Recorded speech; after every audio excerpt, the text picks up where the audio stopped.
Walt Disney's Cinderella.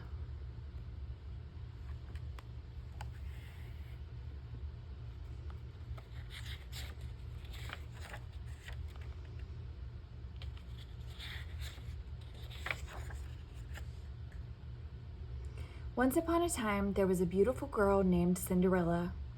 She was so kind that even the mice and the birds were her friends. Each morning, the birds woke her from her sweet dreams with their song. Cinderella lived with her cruel stepmother and her two stepsisters, Anastasia and Drizella. They treated her like a servant.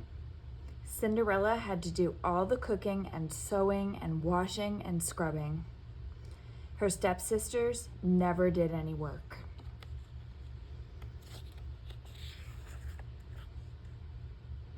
One day, a royal messenger came to the house. He brought a letter from the king. The stepmother read the letter. The king was giving a royal ball for the prince that night. Every girl in the kingdom was invited. "That means I can go," Cinderella cried. Her stepsisters laughed.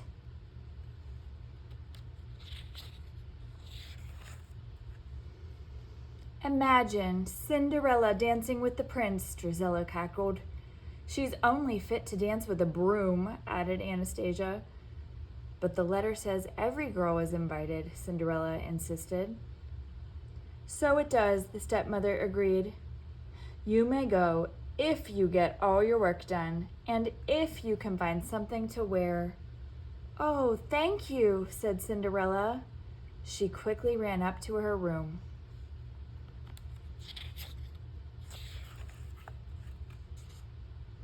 Cinderella pulled a dress out of her trunk. "This was my mother's dress," she told the mice. "Isn't it lovely? It just needs some decoration." Cinderella's mice had never seen her so happy. A thin mouse named Jock thought Cinderella would be the prettiest girl at the ball. A fat mouse named Gus agreed. Cinderella took out her sewing basket. "I'll need a sash and some beads," she said.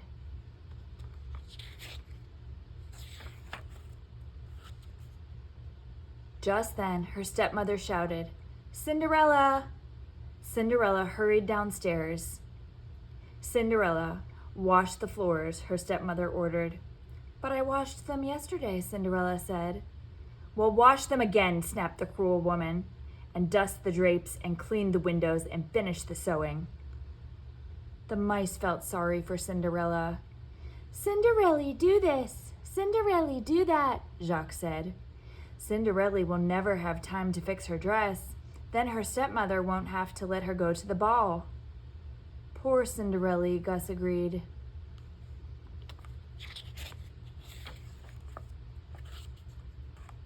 One of the mice had an idea. "Why don't we fix the dress for Cinderella? We can do it." All the animals agreed to help. Gus and Jacques sneaked into the stepsisters' room. Drizella and Anastasia were getting ready for the ball. "This sash is old," Anastasia said. "These beads are horrible," Drizella said. They threw their things away. Gus and Jacques took the sash and the beads. "Pretty, pretty," Gus exclaimed. "Shh," Jacques hissed. He was afraid that they would wake Lucifer the cat. But the mice made it safely back to the attic.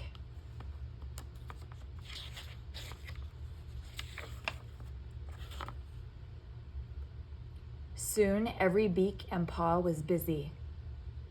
The animals measured and cut and sewed while they worked.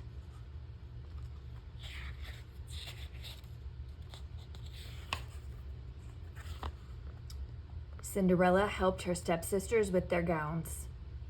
Soon it was time to leave for the ball. "Why, Cinderella," her stepmother sneered, "you're not ready. What a shame." Cinderella slowly climbed the stairs to her room. "Oh well, what's a royal ball?" she said. "It would probably be dull and boring and—" Cinderella sighed. "Completely wonderful." But her dress wasn't finished. She couldn't go. Cinderella opened the door to her room. "Surprise!" shouted the mice and birds. Cinderella thought she was dreaming. Her dress was beautiful. "Oh, thank you," Cinderella told her little friends. She put on the gown and hurried downstairs. "Isn't my dress lovely? May I go to the ball?" Cinderella asked. Anastasia and Drizella gasped. "Mother, she can't."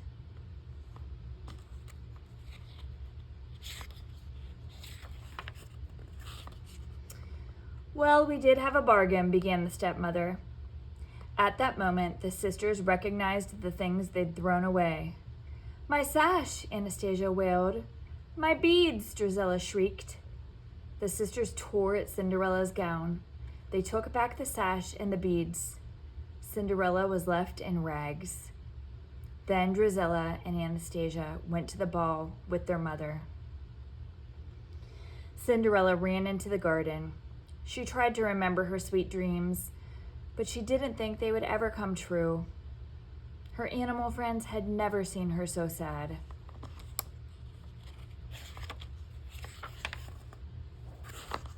"There's nothing left to believe in.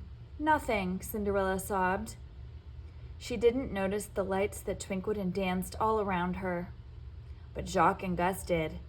They could hardly believe their eyes. The lights turned into a kind-looking woman. The woman patted Cinderella's head. She said, "You must believe in something, or I couldn't be here. And here I am. So dry your tears. Now where did I put my wand?" The woman was Cinderella's fairy godmother. Everything she needed to help Cinderella was right in the garden. The fairy godmother waved her wand. Bibbidi bobbidi boo! 4 mice became 4 white horses. Bibbidi bobbidi boo! A pumpkin turned into a beautiful coach. A horse became the coachman, and a dog became the footman.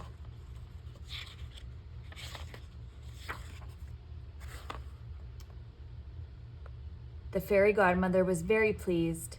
"Hop in, my dear. We can't waste time," she urged. "Don't you think my dress—" Cinderella began. "Good heavens, child, you can't go like that," said the fairy godmother. Bibbidi bobbidi boo! Suddenly Cinderella was wearing the gown of her dreams, and on her feet she wore glass slippers.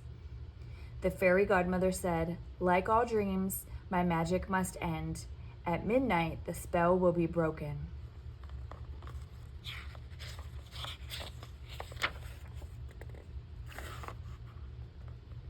Cinderella promised to be home before midnight. Off she rode to the ball. The ball had already begun. The king was not very happy. He wanted his son to marry. The prince had danced with all the girls at the ball, but he had not fallen in love with any of them. "Love at first sight only happens in fairy tales," the Duke told the king.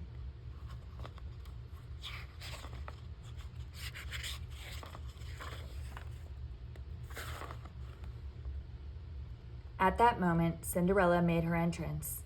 The prince stared in wonder. Here was the girl of his dreams.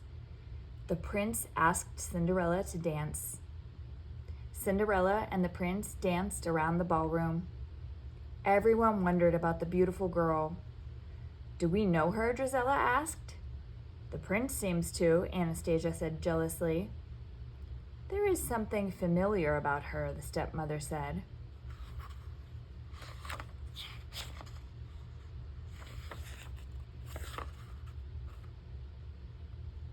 When the dance ended, Cinderella and the prince walked in the garden. They were falling in love. Suddenly, the clock began to strike midnight. "I must go," cried Cinderella. "Wait," called the prince. But Cinderella couldn't wait.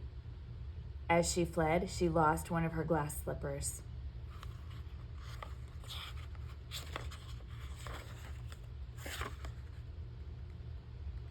The prince showed the glass slipper to the Duke. "Find the girl whose foot fits this slipper. "I will marry her," the prince said. Meanwhile, Cinderella's dress had become rags again. The coach was now a pumpkin. The horses had become mice again, and the coachman and footman had turned back into a horse and a dog. All Cinderella had left was one glass slipper. The Duke searched the entire kingdom for the girl whose foot fit the slipper. Soon, everyone knew that the prince would marry that girl. When Cinderella heard this, she got a dreamy look in her eyes. The stepmother saw the dreamy look. She didn't want Cinderella to marry the prince.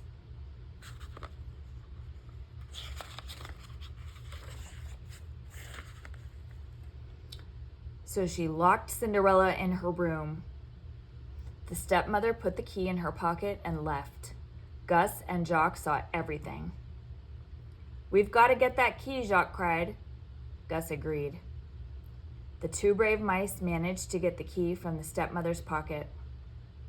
They struggled to get the big, heavy key up the tall stairs. Jacques and Gus had to hurry. The Duke had just arrived. His footman carried the glass slipper.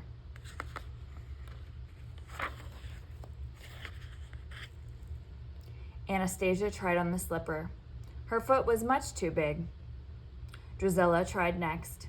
She couldn't even fit her toes into the slipper. "Are there any other ladies in the house?" asked the Duke. "There is no one else," the stepmother answered. The Duke was about to leave when Cinderella came down the stairs. Jacques and Gus had freed her. "May I try on the slipper?" she asked. But the cruel stepmother tripped the footman. The footman fell and the slipper broke. Luckily, Cinderella had the other glass slipper. Of course, it fit perfectly.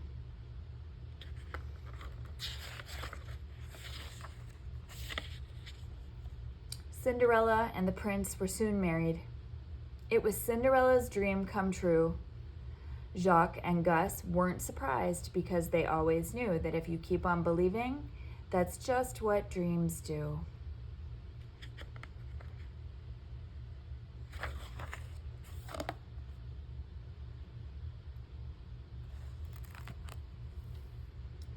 The end.